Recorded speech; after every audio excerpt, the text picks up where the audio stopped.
Hello बच्चों, so the question here is a current carrying wire can deflect a magnetic needle. What is its effect on another current carrying wire kept near it? Okay, so concept जो use करेंगे that will be current carrying wire. Current carrying wire. अब question में देखो दो current carrying wire की बात हुई है। एक मान लो एक करंट कैरिंग वायर मेरा ये रहा और दूसरा मेरा करंट कैरिंग वायर ये है। इसे मान लो 1 और इसे मान लो 2। ठीक है, अब करंट है, मान लो इसके अंदर इस डायरेक्शन में करंट आई फ्लो कर रहा है और इसमें भी करंट आई फ्लो कर रहा है इस डायरेक्शन में। तो इसने बोला कि जब हमने पहली वाली वायर के पास एक मैग्नेटिक नीडल रखी तो उसने डिफ्लेक्शन शो किया।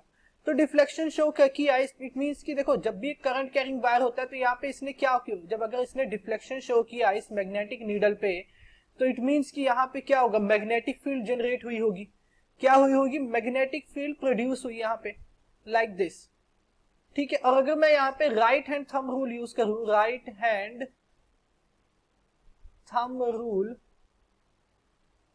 तो मुझे इस मैग्नेटिक फील्ड का डायरेक्शन भी पता चल जाएगा। ठीक है, करंट की डायरेक्शन में हमने अपने थंब को रखना है एंड फिंगर को कर्ल कर देना है अराउंड द कंडक्टर, तो मुझे पता चल जाएगा कि मेरी मैग्नेटिक फील्ड किस डायरेक्शन में है, इस डायरेक्शन में है मेरी मैग्नेटिक फील्ड। ओके, तो यानी कि इसमें भी इसी डायरेक्शन में मैग्नेटिक फील्ड होगी, इसका दूसरा जो मेरा करंट कैरिंग कंडक्टर है या वायर। ठीक है, तो अब देखो होता क्या है कि जब भी अब देखो हमने दूसरे वाले वायर को क्या कर दिया, इसके पास लाके रख दिया।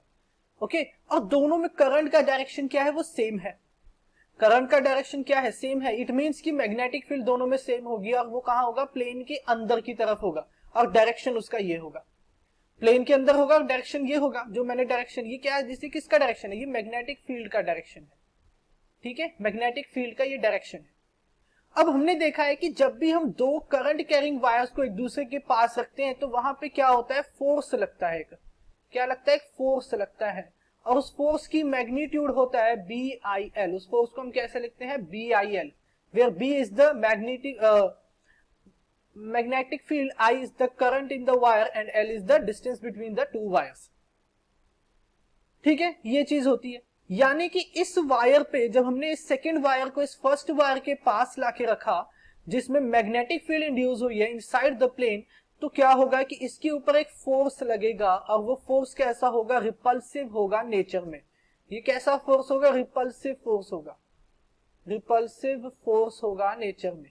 ठीक है, और उसकी डायरेक्शन क्या होगी, इस तरफ, टुवर्ड्स द राइट।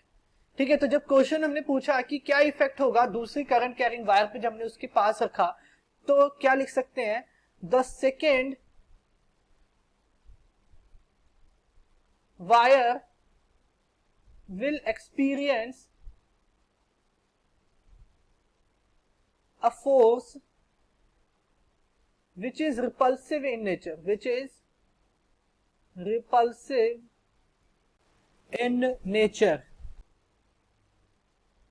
ठीक है, यानी कि सेकेंड वायर पे एक ऐसा फोर्स लगेगा जो कि क्या है, नेचर में रिपल्सिव है। सो ये हमारा आंसर होगा। I hope you understand it well, thank you.